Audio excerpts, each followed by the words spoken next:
to like refresh this thing. Okay. So let me check. It says it's still streaming. Okay, yeah, okay, it's coming back. It's coming back. Okay. Hey everybody, we're back. We were just saying that There we. the fandom needs new life. We need new blood. We need to know something is going on. Well, it's like Macross. You see Macross, how did it brought back life? It brought back life with a series right after what do you call it? The biggest thing that came out was Frontier back in the day, and after Frontier, well, before Frontier there was Zero. Yeah, there was Zero, then Frontier, then Delta. When Zero came out, man, I was loving it. I was back into the Macross Plus. You know, I was back into it. Frontier, I was like, okay. It was still more into it. Other than Delta, Delta just kind of dropped it for me. You didn't like Delta? Dude, I didn't like Delta at all. Oh, Delta was horrible. You didn't like Delta either? Singing girls? Oh, come on. They're cute. Oh, dude, don't give me that. Don't give me that. The rocket-powered panties. Oh, God. Dude, come on. You didn't like the bulletproof bras? Come on! Oh man, no.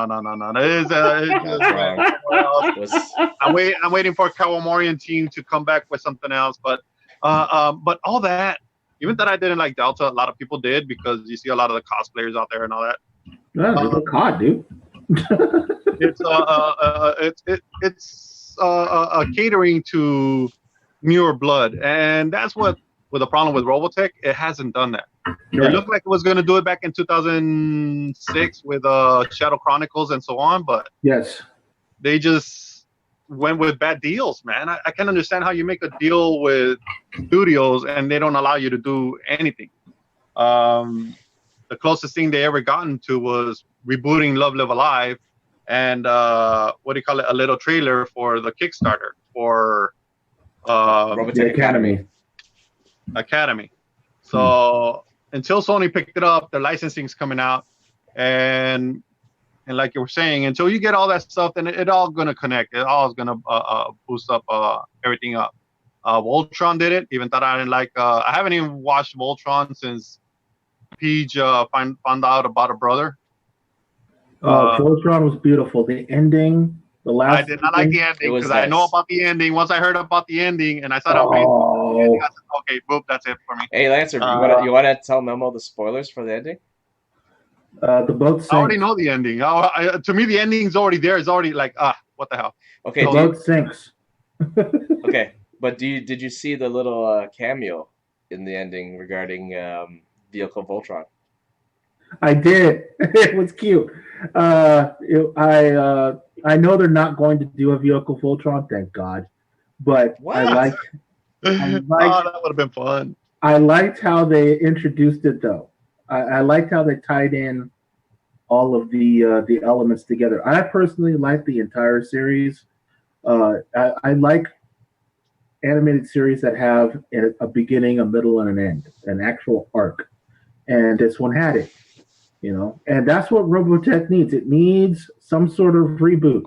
It needs some sort of reimagining where it has the elements, but has a new 21st century spin on it.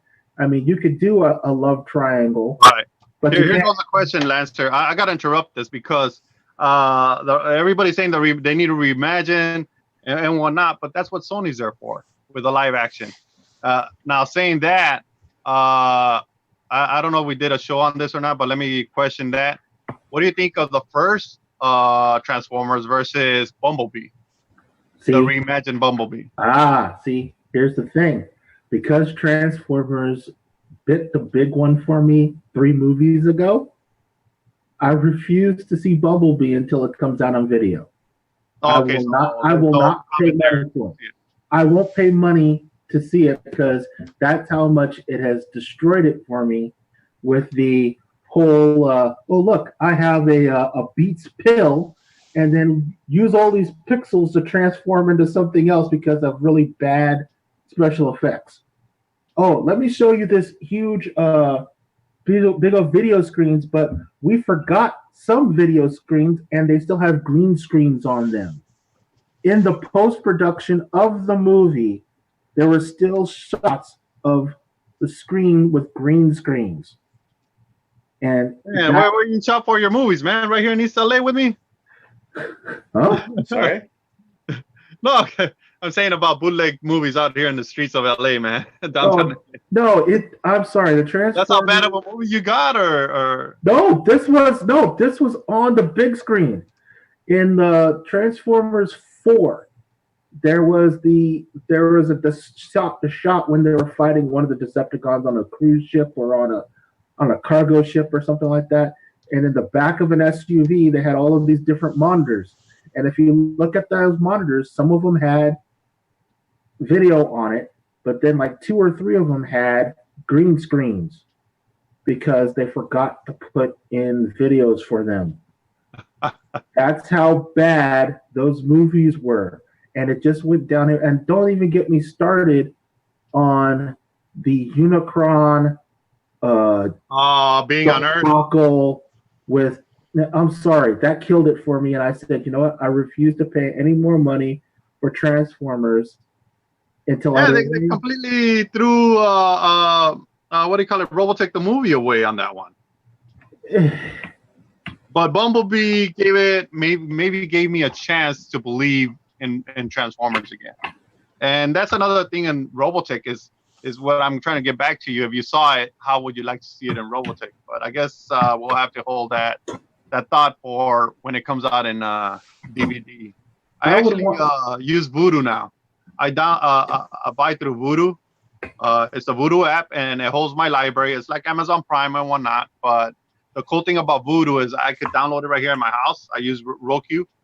And my son in the hospital could download it on his PS4. It's the same account. So he could look into my account and see all the movies. And I tell him, hey, man, whatever you want, let me know. Rental, buy the movie so you can watch it over and over. I bought Venom for him, but that's what I do for download now. Having too many DVDs is too much. Now I have them all boxed up, But Voodoo might be the next stop for me for holding movies.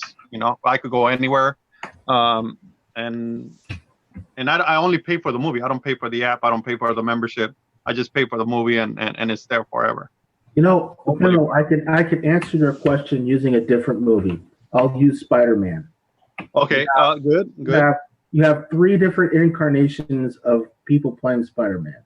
You have the original trilogy with the BS Tobey dancing. Maguire. Yes, the BS Tobey Maguire Venom version that was just horrible. Then you had the second incarnation, Amazing Spider-Man with Andrew Garfield. Thank you. And the first one showed promise, but then they showed the second one, and it was a repeat of the first one. But the only difference is that they hinted at the Sinister Six. But because the movie was so bad, because it was a repeat and nothing new came out, the Spider-Man franchise was dead. Let's just face it, it was D-E-D, dead. But then when Marvel finally got hands on it, when they made that deal with Sony, I had hope. I know a friend of mine would never see it until I showed it to him on video. But he refused to see Spider-Man because he was so jaded from the first 5. And that's how I felt with Transformers. But when I saw, Far From Home, not Far From Home, when I saw Homecoming, when Marvel got their hands on it, it's beautiful. I thoroughly enjoyed it. Marvel, they put their spin on it, but they didn't copy what Sony did. They used the new villains. Well, yeah, they used new villains. They use existing villains from right. Other than Vulture, right?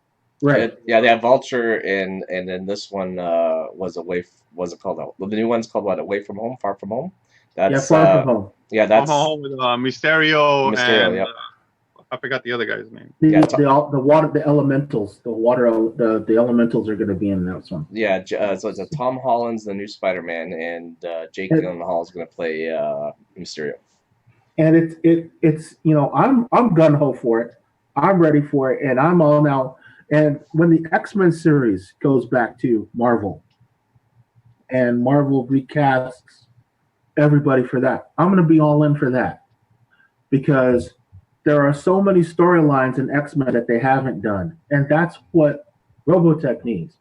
Whether it's an animated series that gets a reboot or something to to at least get the fan base excited. It's now been since what, '08.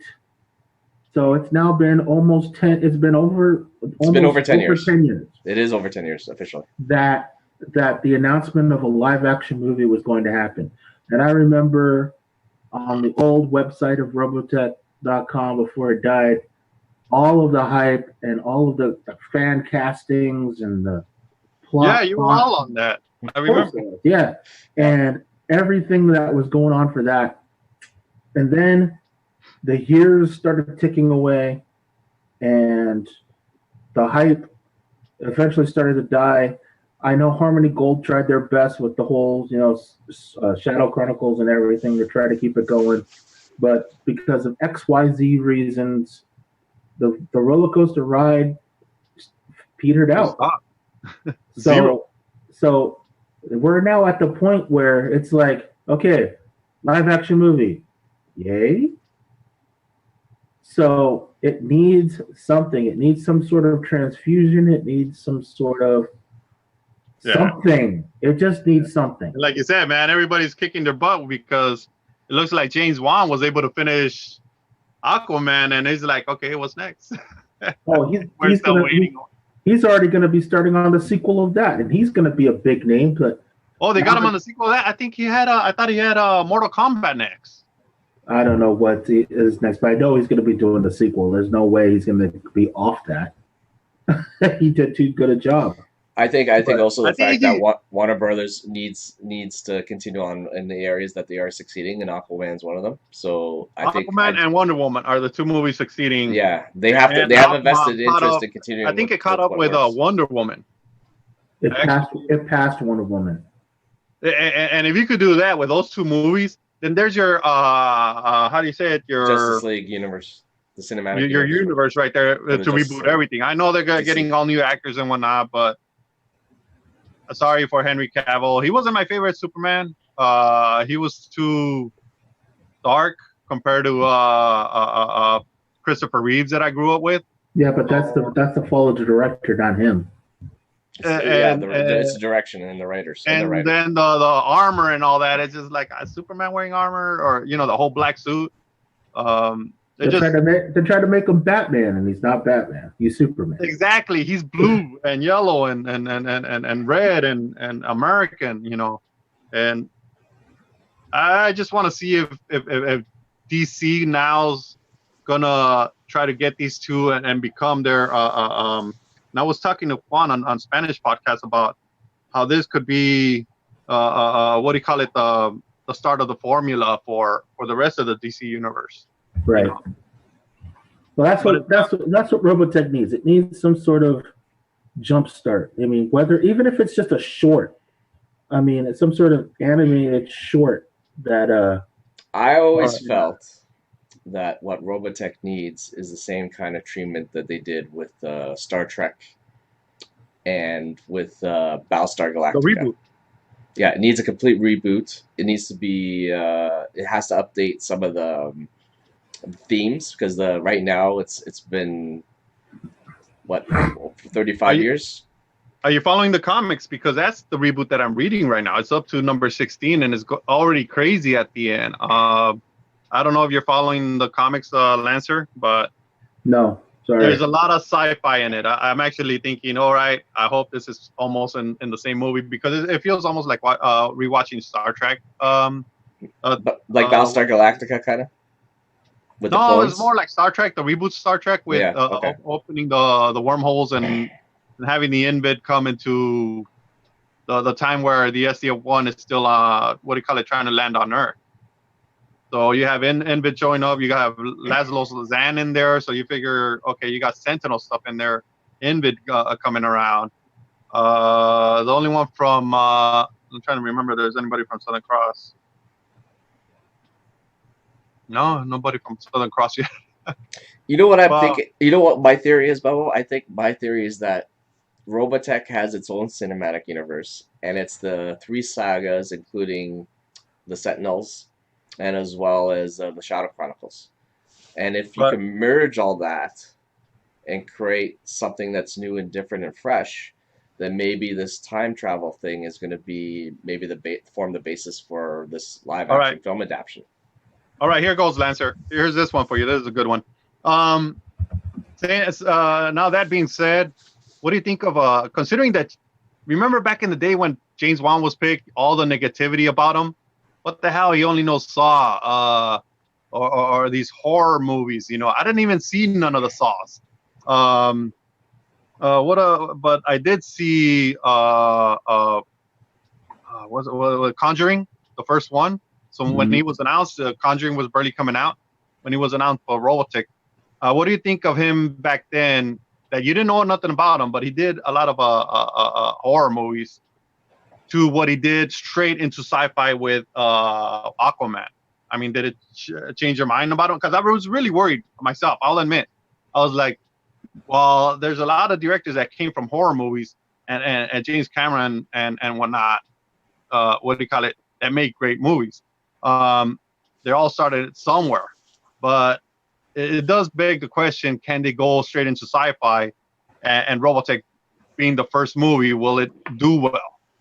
You know, but then I saw him do Aquaman. I'm like, oh damn, this guy Well, knows his shit. didn't Peter Jackson start off in doing horror movies before he did Lord of the Rings?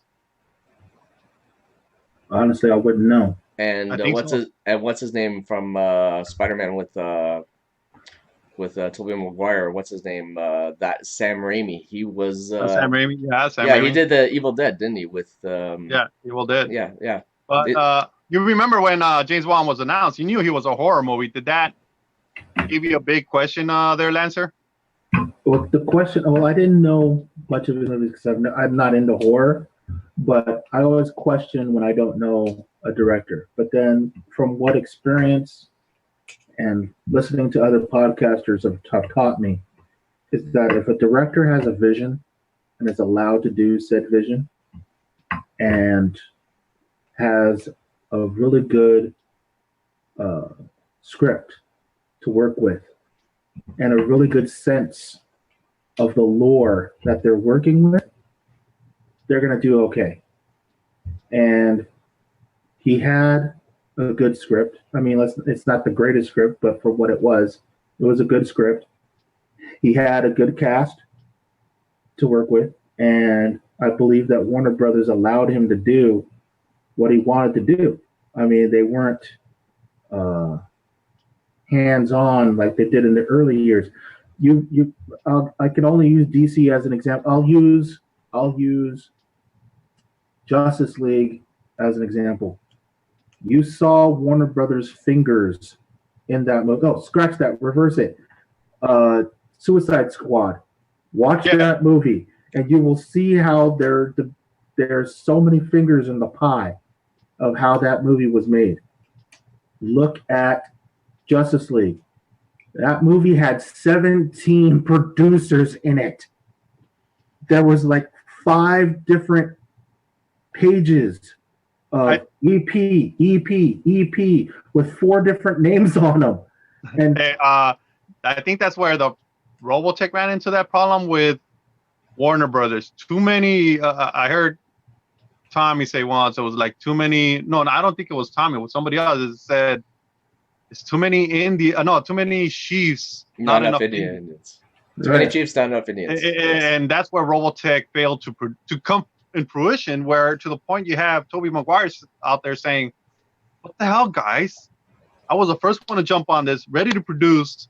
And all of a sudden, I got all these other guys out here around me trying to produce as well. And Robotech just kept getting rewritten. I got a better idea. Let's rewrite it over here. And it just fell into the back burner. But here's the problem, though. Here's the problem that I saw with that. When Robotech was with Warner Brothers, they had a few producers on there that also were producing for the upcoming, at the time it was announced as EDF, that ended up becoming Pacific Rim.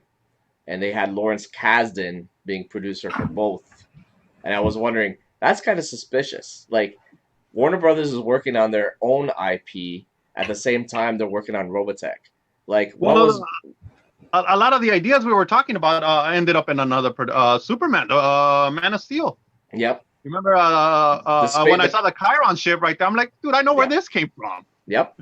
I already knew where this was supposed to be in Robotech. I'm like, I already know this part. I already know. When I saw that, I said, oh man, they're just milking the IP, getting the okay to do what they want to do as they held it. Well, taking ideas from other things. I mean, look at DS9 and Babylon 5. Babylon 5 was out first, shopping its thing. Then all of a sudden, DS9 comes in. Yep, that's right. Babylon 5, when it first came out, was supposed to be, at that time, it was the first show to actually have an arc to it, where all of the episodes interconnect with each other. And before that, at least in sci-fi, no show had done that. Even in TNG, if you look at the first 4 seasons of TNG, there wasn't really a connection, but there would be some episodes that would connect to each other, but not as an overall arc. When DS9 came out, from the very first episode, there was a definitive arc starting, and that was because of because of B5. And when I was watching B5, I was like, this is just a wannabe DS9, or vice versa. When I started finally watching B5 religiously, I fell in love with B5. But then a lot of B5 came out before DS9.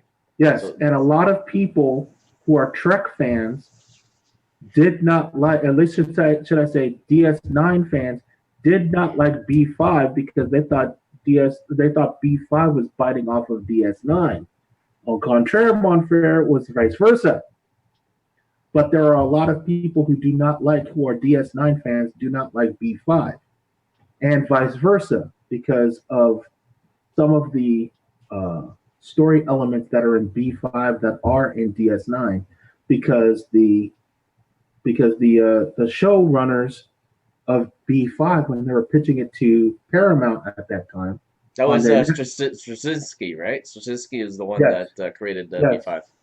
And at the time when it was on UPN, trying to say, hey, let's put this on your network, UPN was like, at the time, no, we're going to do our own thing. And all of a sudden, here comes DS9 being their tent pole, when it first came out back in the 90s. So there's a lot of resentment between those two fan bases because of that. And, so it doesn't surprise me that there are some elements in Pacific Rim or other movies that came out that resemble Robotech. It's not an original thought process with Robotech, all the arcs that are in that. But unfortunately, with American audiences who don't, I should say for the general audiences of America, they don't know the different cross genres of where they originally come from. I mean, that's why else do you think Marvel had to start from the very beginning with Iron Man? Iron Man was not a known property in the layman's terms of the world, but when it became a success, now you have phase 1. I mean, that was the biggest gamble that Marvel ever did, but it paid off. Robotech needs to do something similar where it has to re-educate the modern audience with something that will appeal to them, but at the same time, keep the original fan base. And that's a tough sell. And it's a tough thing to do. And if you don't have the right director, you don't have the right script, and you don't have the right actors to pull it off, that franchise that you want, your $1 billion, because that's the new $100 million mark, is the $1 billion mark for your franchise worldwide. No one's going to care. And it'll just be another sci-fi movie. Right. So, what do I want to see with the franchise? Something. Give me something. Tell me that you are doing this. Tell me, here's the date. June 2021, Robotech, the movie. And we won't know that until like Ghostbusters when they start, start working into production where they finally make like a little teaser with a date, 2020. I said, "Whoa, that's early. 2020 is just next year." They're bringing back most of the original cast, I believe, that are still alive to do that one. And you can make a movie in a year. That's not a difficult thing. You could do a movie in a year if you're not using major effects. But unless you're James, unless it's what do you call it, Aquaman, that took forever just because the whole Justice League crapiola happened. Right, and also because remember, too many fish, too many people and too many cooks in the kitchen. A lot of people got fired over Justice League, and it just stopped everything. When DC finally got their act together and said, "Here's the new head honcho. This is the direction that we're going." You got Aquaman. That similar thing has to happen with Sony doing Robotech. You have to have one person in charge. You have to have one director who knows what they're doing, and it will go on from there. Yeah, but the problem with Sony is that they haven't have a pretty good track record when it comes to tentpole franchises. That's the one concern I have, is that the fact that if you look at their handling of, like, for example, the Amazing Spider-Man, did you see any? Sorry, go ahead, Memo. I thought Sony picked up Ghostbusters. I mean, they got Ghostbusters for this one. I thought it was under Sony. Yeah, but did the reboot work out for them? It didn't work out. In fact, it was a huge no. This one, the new one coming out. Ghostbusters. Okay. Yeah, not the girl one. Not nothing against all girl cast. It's just nothing against anything. Yeah, I didn't feel it. Yeah. But see, I believe that I think Sony has a little bit of, like, I think Sony is trying to find something that they could call a film franchise, because if you look at the track record for Sony Pictures, they don't really have a strong track record when it comes to tentpole franchises. Like, do you hear any property from Sony that's big, really, that's considered franchise worthy, tentpole franchise worthy? I think they're still looking for one. Well, let's see. I'm looking up right now. Just okay. So they've had Karate Kid, Ghostbusters, Spider-Man, Men in Black, Underworld, Jumanji is theirs. I mean, they've had some success. I mean, and they got Venom recently. Venom is another one that I really like. But it didn't do well. It didn't do well. Also, yeah, go ahead. I heard that Venom, I heard, has done well, and they are making a sequel. Yeah, they're making a sequel. But it's not gangbusters like say Infinity War or like a Star Wars movie. But with Disney. Of course not. You can't have the villain without the good guy. Yeah. I think there was I was hesitant to go to the movies and watch Venom because of the Spider-Man thing, that they blocked it out and reboot. But I heard from a lot of people, Memo, give it a try. And I think they were still playing it at the end, maybe 2 months, 3 months later at my local theater. So I'm like, all right, hell with it. I'll just go check it out. You know what? I came out of it. I'm like, wow, I like the story, the arc. Yeah, it's a reboot. Kind of sad that it doesn't have that Spider-Man feel to it, but I'm looking forward for Venom 2. I mean, it could just be me, but I'm looking forward for Venom 2. I ended up kicking myself for not trying to go see it earlier, just for being negative about it when it was first announced. So I think what do you think is the solution for Sony Pictures then, in terms of handling the film adaptation? Like, what do you think they should? Well, for Robotech, if we're talking about Robotech, dude, it's gonna have to be its own thing, and maybe let the director and the writer put this together. Just wow us. At the same time, I get a feeling that it's gonna be like Delta, Macross Delta. That I'm not gonna like it. I'm not gonna like it, but it's gonna bring in that young crowd. I know. We gotta cater to that. We gotta change to that.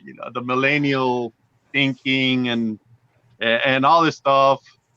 I just hope it's not politics in there. But if they want, like Voltron, a little bit of this, then let them have their little bit of this. But as long as it's a good story. If it were me, and I was in charge of Sony in handling the franchise, I would scrap the film adaptation. I would actually go directly to a televised adaptation of Robotech. I would make it like a reboot Robotech done BSG style. I start off with a mini series, keep the focus in three episode miniseries with an arc to basically explains the crash up to when they leave Earth and Earth gets attacked by the Zentradi. Are you talking about the live action or like how many? Yeah, I wouldn't do the film. I wouldn't do a film adaptation at all. I would just do a. Well, you're too late for that one because they're making a film adaptation. So how would you change the film adaptation? No. I would say I would renegotiate the rights.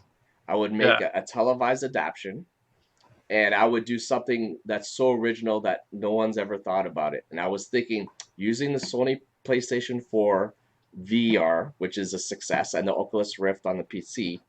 I would do a televised series that's not only suited for the screen but also for VR. It would be an interactive TV show. Like you're there and you could explore the whole set with actors.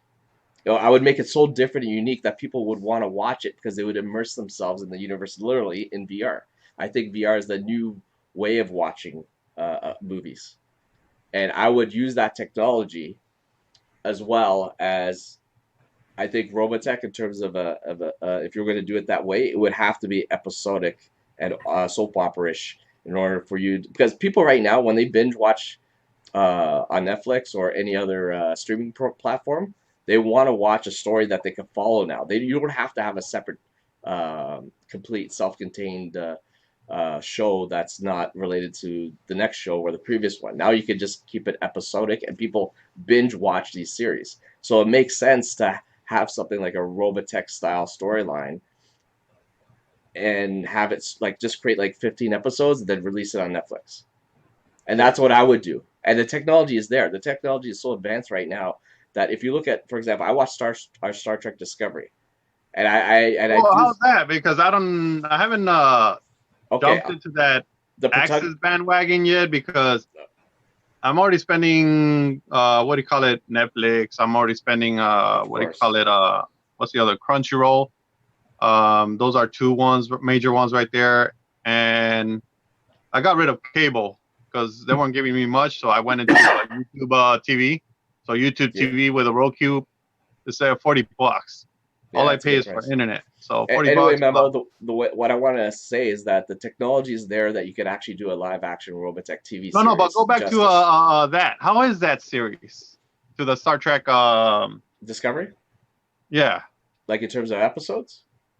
No. How is it? How are you rating it? You're watching it, right? Okay, I am watching it. In terms of production value, it's top notch. It's the best produced sci-fi show I ever seen in terms of production values.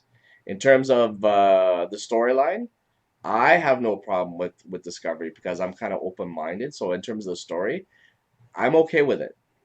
It's not. You have to have an open mind for it.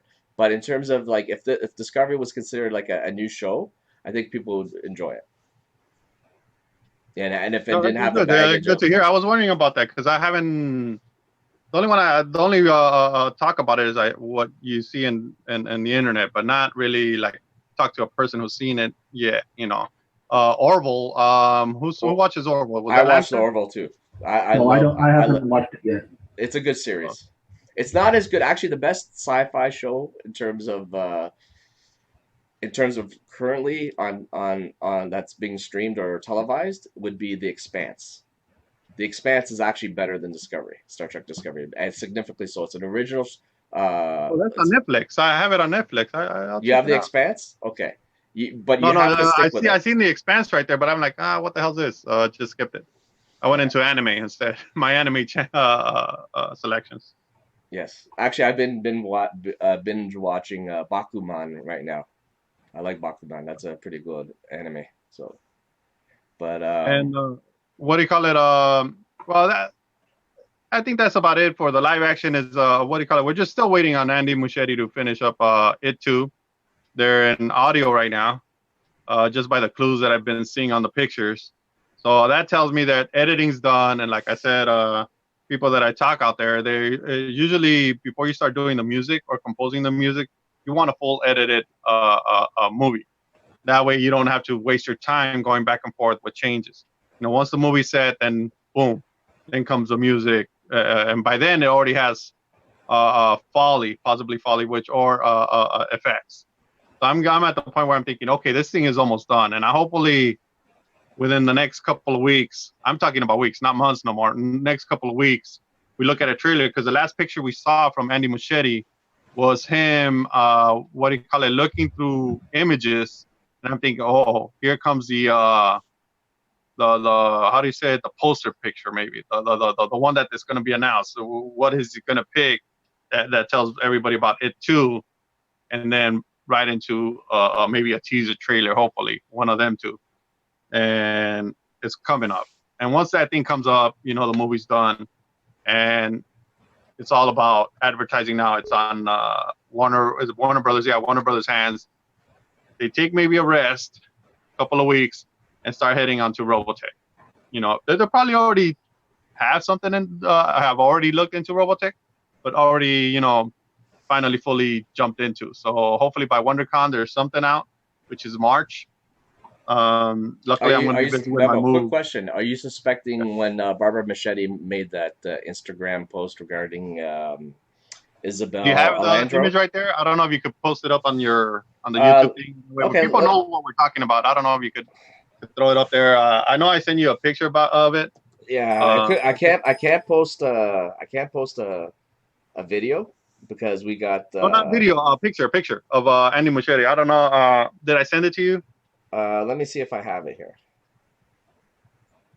If not, go to the Facebook page on the Robotech live action, and it's already right there, and you could just screen cap it or whatever, or just zoom into it. I'm bringing up the singer. No, not the female singer. I'm talking about Andy Muschietti. Barbara Muschietti actually put a picture of Andy Muschietti. Yes.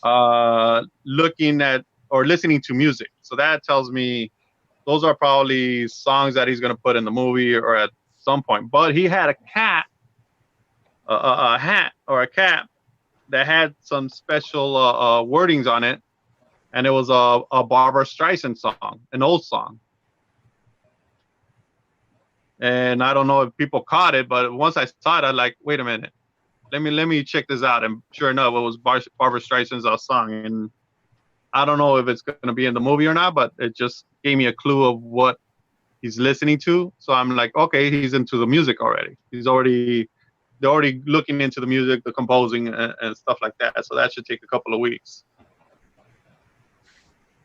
And hopefully by the end of February or middle of February, no, end of January, middle of February, we just finally get hit with a trailer.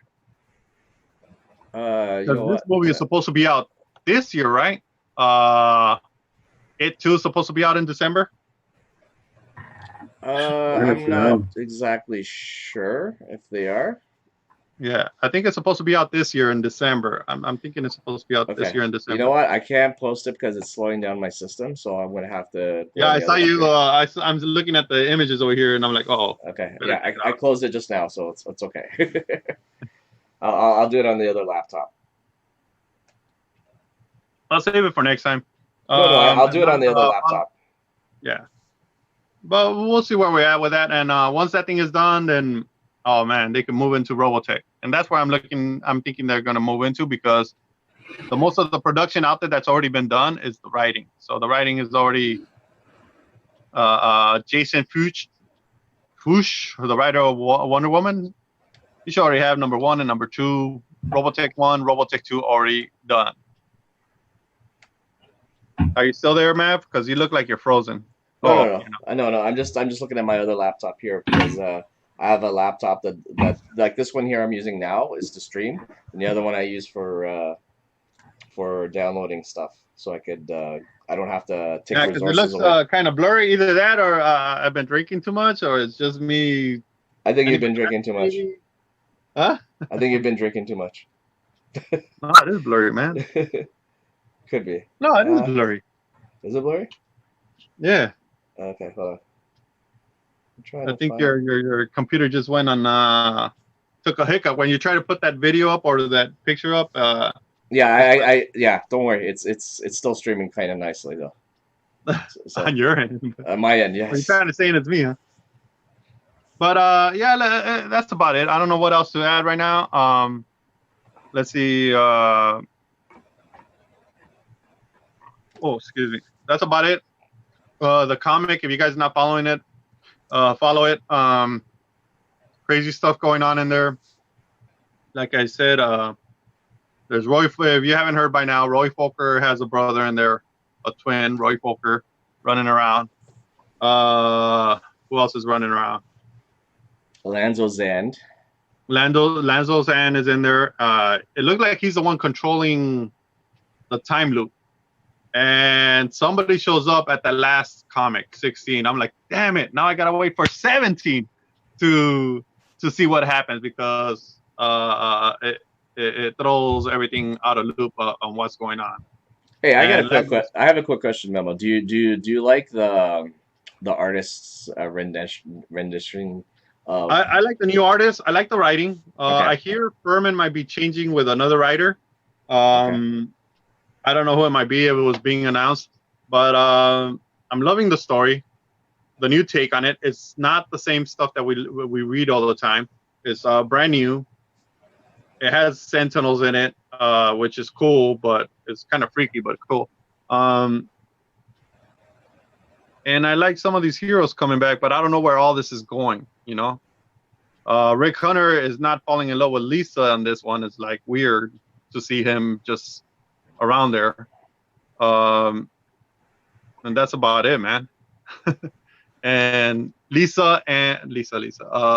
Claudia and Roy. I think Claudia knows something's going on and she thinks Roy is a killer. So she's having second thoughts about him. It's like she's trusting him, but not trusting him. She's still trying to figure things out. But yeah, that girl's intuition, but he's not the Roy that we know. It's another Roy. But this Roy, what would you say if a Roy from the future comes in and that's the thing. How the hell he comes from the future? They give you a clue right there, but he comes from the future and he already knows a lot of stuff. So whatever Claudia is already thinking or doing, Roy is kind of like dismissing it, like you don't know, type of thing. But we'll see. We'll see. Do you know anything in regards to the numbers? Like, are their sales still? Are they maintaining their sales like in terms of volumes in regards to like? Well, I know their sales went up pretty good. They skyrocketed, but I think after the fan complaint about the art and all that, is like, dude, we're paying so much for this comic. Fans are digging this, are buying it for the nostalgia thing.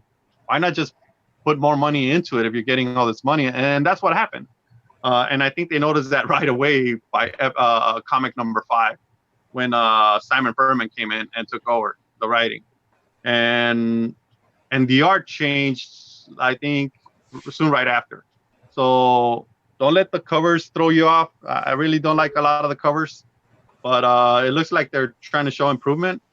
But I think it's something where they let people come in with fan art and just put it as covers. So don't let it throw you away. But the inside got better.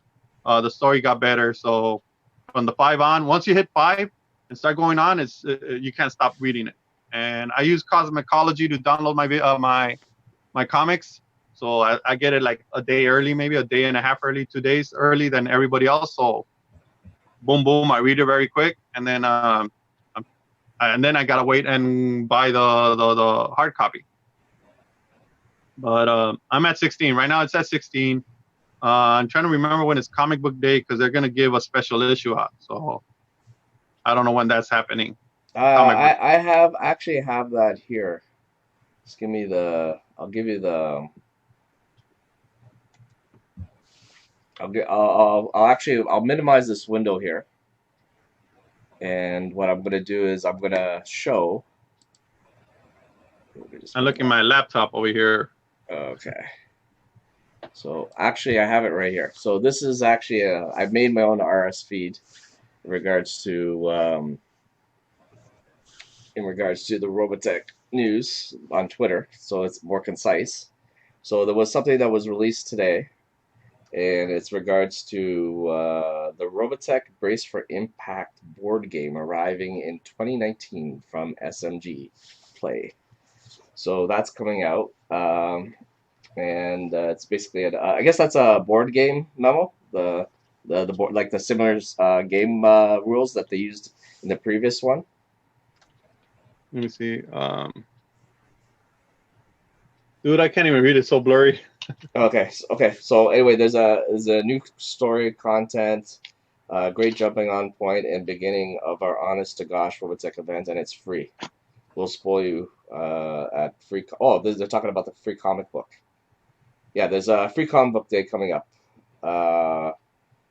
So there's a free comic book day Robotech with Simon, and it's going to be Simon Furman, Brendan Flesher, and Henday. I think Brendan Fresher is a new writer coming in. I don't know what's his deal, so okay, I gotta figure that one out. Yeah, so the comic book is called the Jump Aboard the SDF one.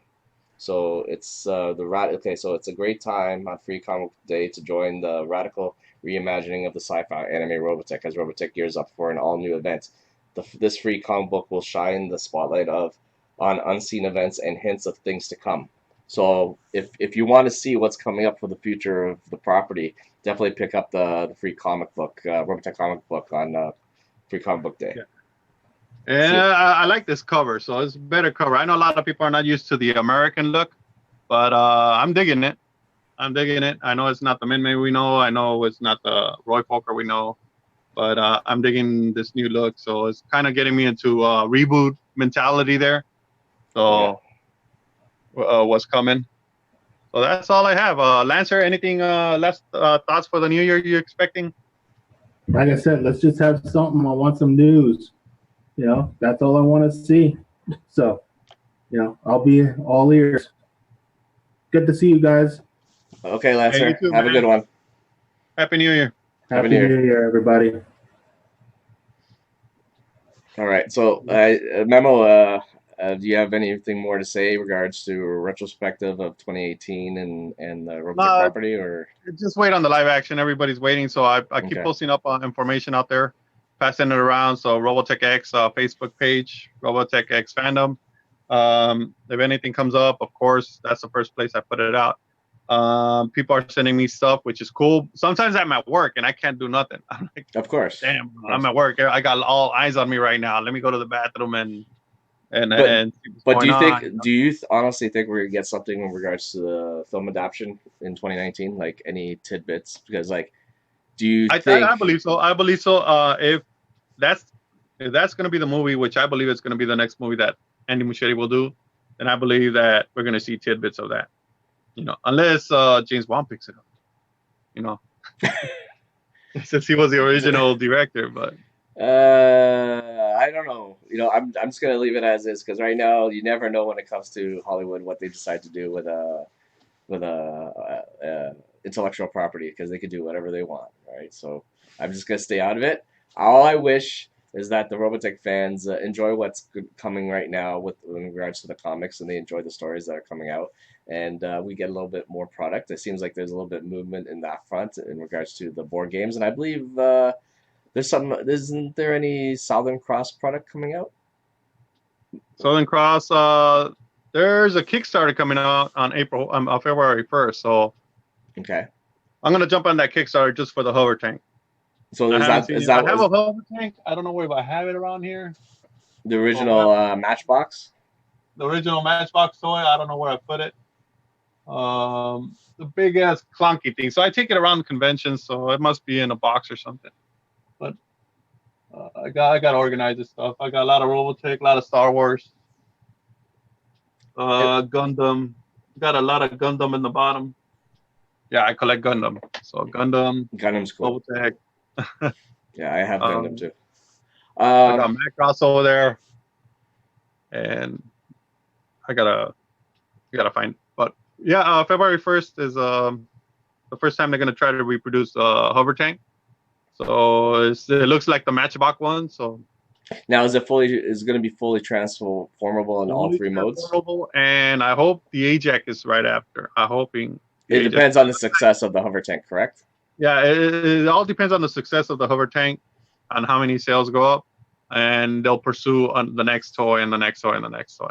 So we'll Yeah, see how that comes out. yeah, I would definitely like to get the Ajax. That's the one. That's one of my favorite mecha from the They do the Cybercross. Ajax, that's gonna sell like hotcakes. Yes, and I I'm think it hungry. would be. I think it would go beyond the Robotech fandom. I think you would see fandom from Japan even wanting to have a little bit Yeah, of that in their collection as well. So, all right, Memo. we'll see. I think we're kind of like done with what we have to say. We're just making this podcast just welcome everyone to 2019, and we're still around, and we plan to have more, hopefully more items, things to talk about in regards to the film adaptation and comic books and the other items that come out in terms of both merchandise and stories and stuff. So, Memo, is there anything you want to say to the fans before we sign off? Oh no, stay good, guys. Stay healthy. Be with your family as much as you can. I'm just thinking about that because I'm gonna be gone. So, but sacrifices of life. And I hope I see a lot of you people out there. And wait for this news. Can't wait to see bad or good, what people think. How this thing is gonna turn out. So until then, let's wait for it and see what happens. All All right. right, man. All right, Memo. Thank you, Memo, for being on the show. I also like to say thanks to Lancer for showing up and being our guest. And from myself, Maverick LC, and Memo One Dominion, we will wish our fans thank you for watching us. And if you enjoy this video, please give us a like and subscribe. And we'll see you in the next time on the next episode of Robotech World. Bye for now, everyone. All right, man. Sign me out. All right.